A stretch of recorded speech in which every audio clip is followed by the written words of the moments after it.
ASMR world, I nearly forgot to introduce you to the channel. I mean, you may be new to the channel. If you've been living under a rock and don't know about the great channel that is Ollie's ASMR, well then welcome, hello. Hope everyone's good. Yeah. So it's the Monday after Bad Blood. If you know what that means, it's WWE, formerly WWF, but they had to get rid of WWF as the trademark in the name when the World Wildlife Federation, the ones who look after pandas and stuff, said, oh, you can't use WWF anymore.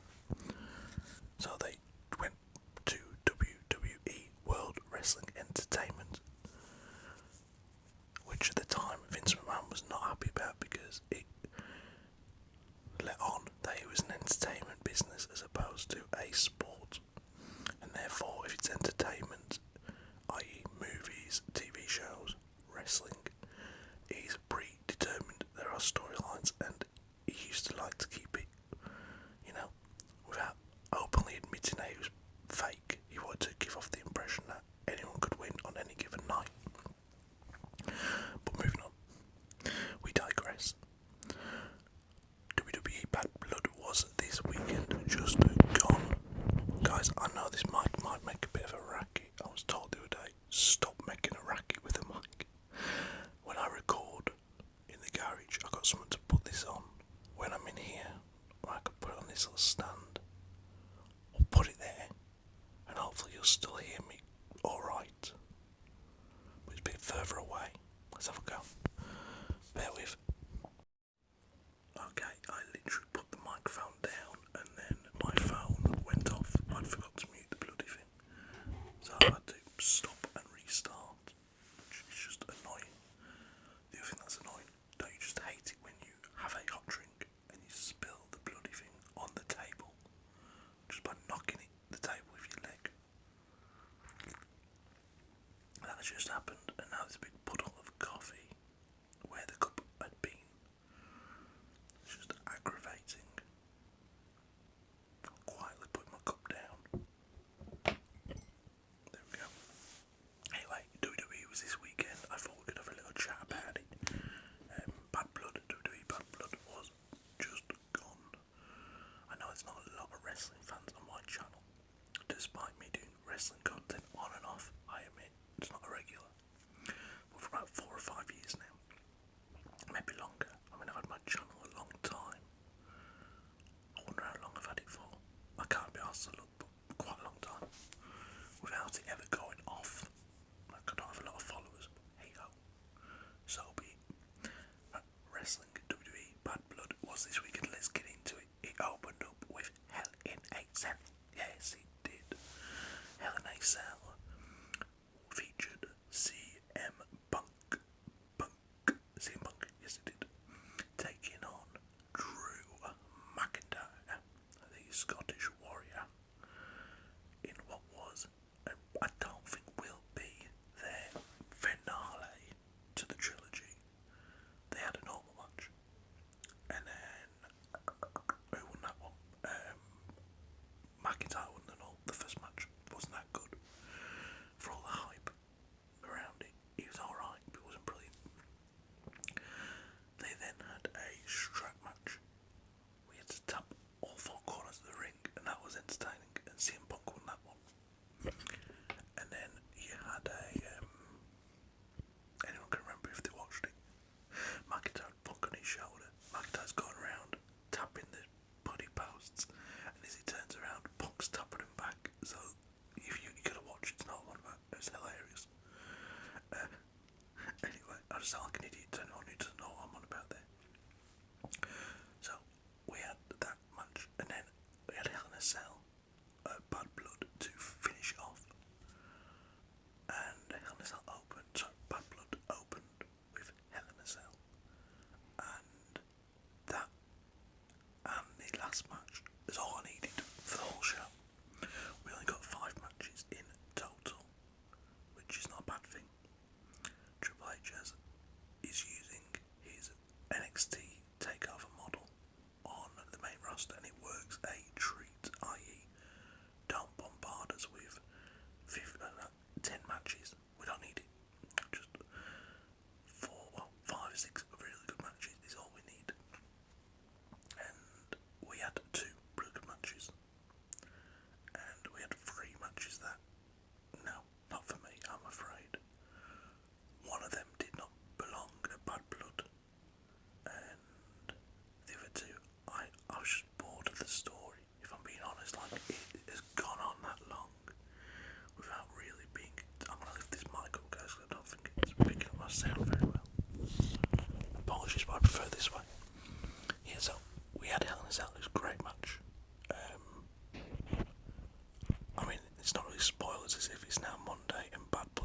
Saturday.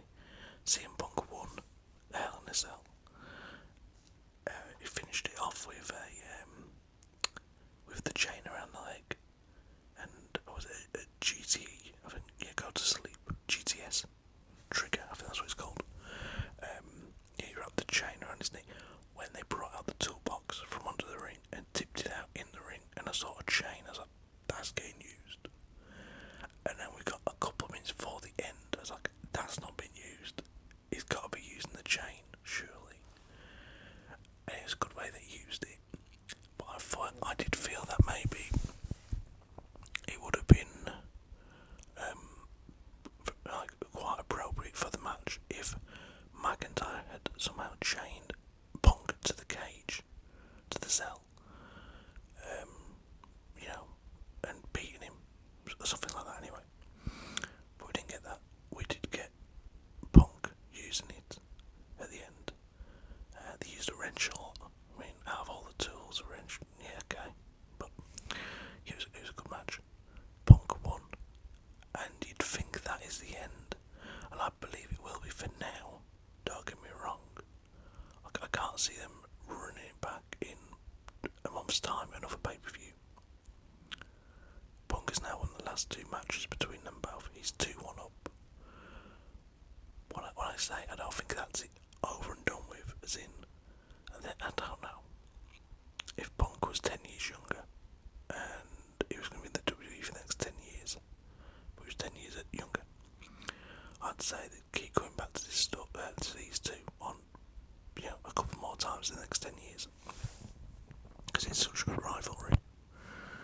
I guess with Punk being the age he is, he doesn't really have the time to go back to a rivalry he's just finished, because I'm pretty sure there's like another 10 big rivalries he wants before he retires.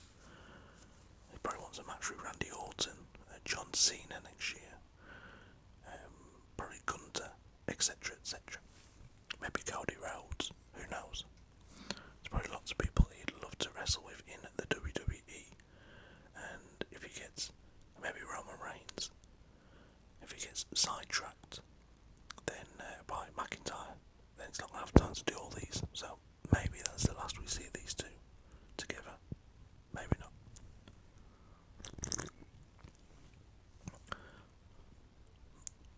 We followed up with the match that should not have been there. It should not have been on this pay-per-view. Realistically, there was no need. It's called Bad Blood for a reason. It's a pay-per-view where rivalries are ended. Where things are put to rest, so to speak. And it wasn't, because, well, it just shouldn't have been there. It was Bayley v Nia Jax for the women's title. Now, yeah, these two have a rivalry. Nia took the title from Bayley. Bayley then beat Naomi to get a number one contenders match at Bad Blood. It just felt to me like they were just sticking it in there because they had nothing else. I mean, if anything, in terms of WWE programming on a Monday and Friday, if anything deserved to be on this show, you'd have to say it would have been either Sami Zayn and Gunther, or Carmelo Hayes and, oh my god, his name was just in my head, Flair's husband. How the hell have I forgot his name? The Mexican bloke, you know who I'm on about. Holy hell. Apologies, I've got to look this up, and as I get to it, it'll come to me in my head, I guarantee it will.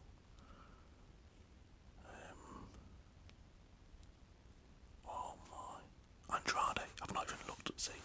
He come to me, Andrade.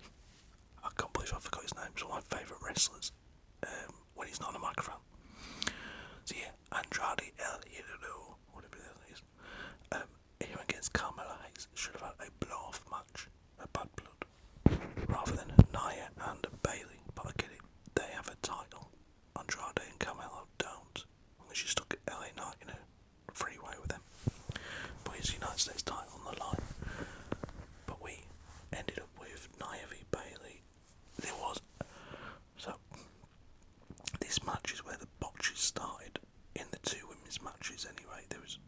it was just rough to watch at times. I think there was a spot where Bayley tried to get Nia up or something like that, or Nia tried to get back. I can't remember. Like literally, when this match was on, I was looking at my phone, looking at horse racing, and making my picks for the day. Because the one match I knew I didn't really want to watch. I was watching the big bits and pieces in the end.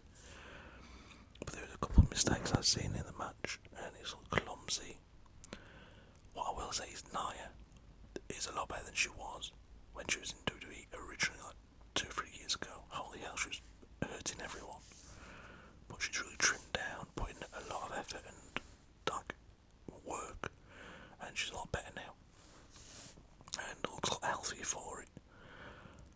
And there's a bit where the ref gets caught in, like, the referee got bashed somehow, I can't remember how now, and she's there wobbling about on her hands and knees, and then Nia just flops down on the back of her, so the referee's out of it. The referee's going to be no good for a couple of minutes in this match. Tiffany Stratton comes down. You think, oh, here we go, she's going to cash in with her money in the case, money in the bank briefcase. And she comes down with the briefcase, and she lays out Bayley, and then the referee comes to, sees the briefcase, takes it off Tiff, and it looks to Nia, who's just coming around because she was like out of it. As she gets up, she's like, why has the referee got your briefcase in her hand? She thinks Tiffany's about to cash in. That was a nice twist, because at this point she wasn't. You know, she was just down there to use the briefcase as a weapon. And then I think Bayley knocks Tiff out the ring. Bayley goes up, so I guess Nia down. I think she hit her with an elbow and went up for a second one. I'm sure it was a flying elbow, i.e. Bret Hart. Or Randy Savage's rather. Bret used to do it like that, didn't he? Whereas Randy was to the side. He has a Randy Savage type elbow, I believe. And she goes up for it again. And Tiff's on the outside, throws a briefcase to Bayley to distract her. Nia takes advantage, hits her with a Samoan drop, and then the big squash, as I like to call it, big sit down. And Nia retains, with Tiff looking on angry. Maybe because Nia, like, assumed she was going to use it to cash in. Anyway, that was that match. So Nia Jax retains, and there we go. I was glad of that. It was either that or a cash in. One of them two outcomes needed to happen, but the match didn't need to happen in Bad Blood. That's what I'm getting at. Then we move on to Finn Balor, Damian Priest, another match. Okay, he deserved to be there. There's a big rivalry that's gone on for a long time. It was the right match to put on. But was I interested in watching it? Hell no. Not at all. Balor doesn't impress me. Damian Priest, I was interested when he was the champion. When he first became champ, no, not interested. But after a few really good matches and defences of his title, yeah, I'm getting into Damian Priest here. But ultimately, that's what I felt really about this match. I don't want to watch it. I'm bored of the storyline. It's done, I mean, every single week you get Carlito and JD McDonough running down, Dominic running down. No, I was bored of it. I watched parts of it. It was on in the background again whilst I was looking at horse racing. I seen obviously the ending. I saw some of the beginning, a bit of the middle. Balor hitting his coup de grace, was it, off the top rope, off the top turnbuckle. I was watching, I was like, that is his finishing move, where he jumps off the top turnbuckle, both feet onto his opponent. If you look at Finn Balor, the phone went off again. If you look at Finn Balor, he is like 5 stone wet through. If he jumps on you, you're not going to feel it if you are bloody like 18 stone of muscle.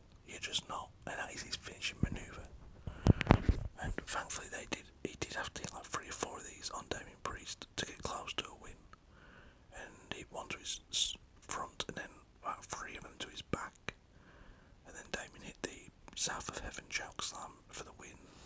Obviously Carlito and JD McDonough came down. There was one bit, JD McDonough come running at Damian Priest across the ring, and Priest sort of tossed him over his head. This lad went about flipping 50 foot in the air. I even joking, like, well, not 50 foot. He went that bloody high. I would not want to be in his big head at that point. He's got a massive head. How scary that must have been to be like, what? How high am I?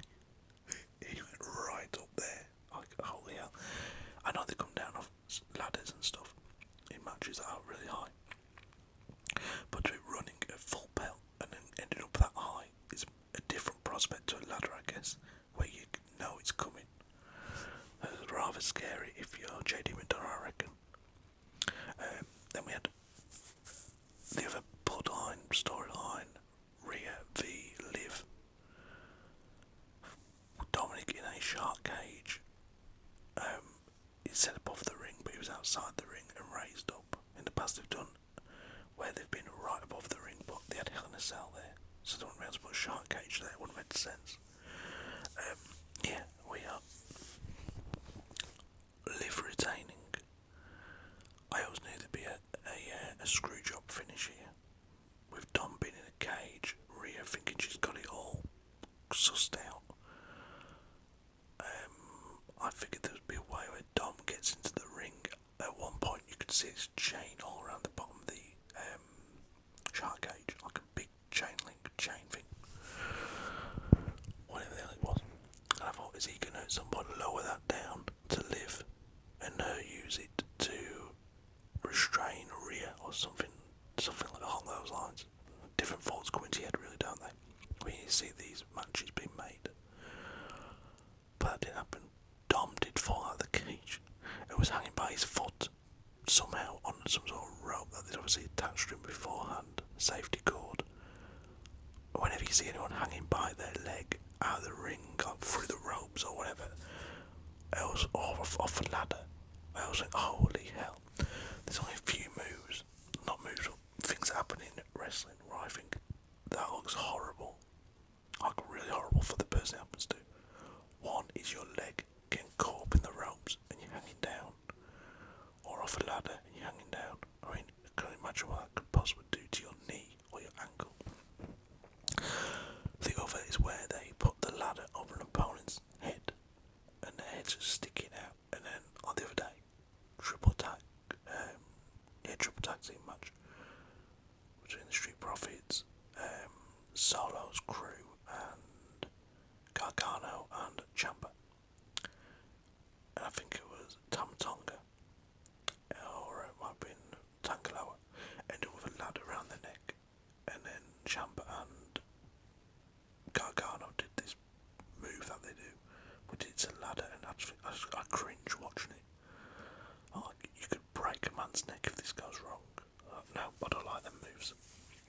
They're not necessary. So, Dom gets caught hanging from the cage. And then Rhea's like, looks at Liv, she's like, yeah, she's out of it. I'll finish her in a minute. She says it to the referee's camera on her shoulder or her head. I'll be back in a minute to finish Liv. I'm just going to go and have some fun. And apparently it's Rhea's birthday, or maybe the day falls, I don't know. She goes out with a kendo stick and she's whacking Dom as he's hanging from the cage. And then out of nowhere, which I'd heard rumoured recently that she could play a part in this, Raquel Rodriguez comes back and Liv's former partner. In real life, I know in the past her and Rhea have been, probably are still, like best mates. They travel a lot together. In storyline, they've had rivalries in the past, and she comes back to help Liv, and she attacks Rhea from behind in another botch. It just looked clumsy, and then she hit Rhea with a finishing move, which looked just as clumsy. Yeah, it didn't look good. And you can tell Raquel's been off for a while. I mean, who else was it come back a bit overweight? Sheamus, he come back after having quite a bit of time off and looked a bit out of shape. Raquel Rodriguez did. Don't get me wrong, she made me look like Mr. Blobby, because I'm not in shape in the slightest. But for a wrestler's figure, you know, I should put a bit of weight on. That'll come with time in the ring, she'll get back into shape. But moving on, yeah, so Rhea loses again, Liv retains again. Yeah, you were going to have Balor and Liv lose on the same night, both members of the Bloodline. Sorry, of, what the hell are they called? Judgment Day. No, you weren't. Raw on to the main event. Roman Reigns, Cody Rhodes taking on Solo Sikoa and Jacob Fatu. Was really looking forward to seeing Jacob and Roman in the ring together. It was alright. The match was okay. You know, there were some decent spots in it. We get towards the end, and it looks like who was in the ring now? Roman was in the ring with Solo, and you're thinking, okay, Solo's about to fin. I didn't think Solo was going to win this match, but it looked like he could be about to. And then out of Tama Tonga and Tangaloa would come down, obviously. There's no KO or Randy Orton in this match at all. And then you get a masked man with a bandana, a bandanaed man with a hood up outside the ring, and you think, who's this? At first I thought it was a new member of the new Bloodline. I thought, oh, they brought somebody new in. Okay, here we go. And then I was like, oh no, because they haven't done it stupid. There's already Tangaloa and Tama Tonga out there. They've already got the numbers game on their side. And I knew straight away, once I realised that, I was like, oh, that's who this is. And it was Jimmy Uso. He hit Jacob Fatu, or Tama Tonga and Tangaloa with super kicks. I don't think he took out Jacob Fatu. I think probably Cody Rhodes did that. And then he's egging on Solo Sikoa, like, I'm back, bitch, I'm here. You thought you got rid of me, I'm here. And then Roman hits Solo with his, probably, I think it was a spear and a Superman punch. Or the other way around. Gets the win. Jimmy and Roman hug. Match is done. Roman and Jimmy are leaving down the aisle. Tama Tonga, Tangaloa, Solo and Jacob Fatu all attack Cody. Jimmy says, stick to your word, Roman. Go and help him out. You give him your word. So they go back down to help him out. Clear the ring. Job done. And just as you think that's it, you know, it's gone off the air. The Rock's music hits. The Rock comes out. Doesn't say anything. He looks at Cody, Roman and Jimmy in the ring. Gives him the people's eyebrow. And gives like a slit throat movement to Roman. And probably Jimmy and Cody. And then that was that. He walks off. I've given him one last look as he walks back behind the curtain. I did think we was getting war games of some version, but then something we didn't see. Or I didn't see anyway, because I didn't watch the press conference. I don't know why they did it this way as opposed to doing it on SmackDown or even on the show last night. Before the press conference, KO attacked Cody Rhodes outside his trailer. Apparently, I've not seen it, I've just heard about it. I'm sure we'll see that on SmackDown, but why do it off of TV? I don't get that. Like, what a moment that could have been if they'd shown it on the end of the show or on SmackDown. We didn't get either of them. So yeah, KO was turned on Cody Rhodes for siding with Roman Reigns. So I guess we're getting Cody v KO, and then I think we'll eventually see Randy turn on Cody.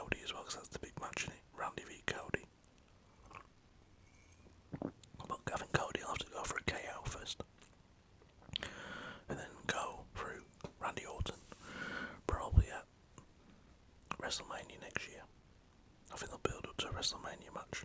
That's my guess, but I could be wrong. Anyway, hope you enjoyed the video, guys. Hit that thumbs up, subscribe if you haven't already, and I'll see you again very soon. Bye bye.